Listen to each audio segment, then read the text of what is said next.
Whenever we have a holiday, this is what you're going to be writing in your notes this morning if you haven't already decided to do so. I'm prompting you to do it now.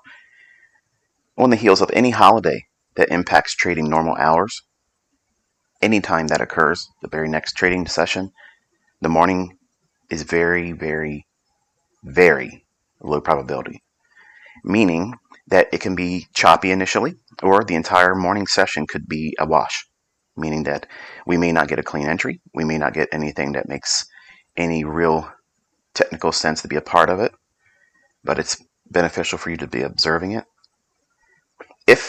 Now here's the thing that you want to know, if this morning is nothing that brings my attention to a specific setup, a draw on liquidity that makes more sense than I'm expecting, then I'll join you all in the afternoon session today.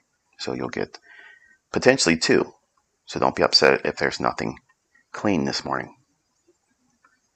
Now, pre-market, I shared a trade with you. I was trying to get in sync with what the market was likely to do this morning. And because, remember what I said earlier, not earlier today, but last week and such, and in Twitter Spaces, if I believe, if my analysis, if my experience, or I just get a hunch, I'm human, that I feel that the morning session is going to be problematic for me.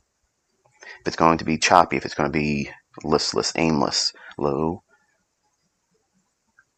liquidity run signatures are probably not going to be in favor, then what do I likely do? I like to look for a 7 o'clock in the morning to 8:30 in that time vicinity.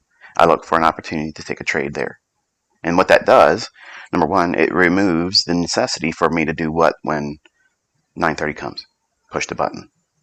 Chase something that may or may not be there. Whereas pre-market, because I understand that if those conditions are, in fact, what we're going to encounter this morning, which is problematic price action,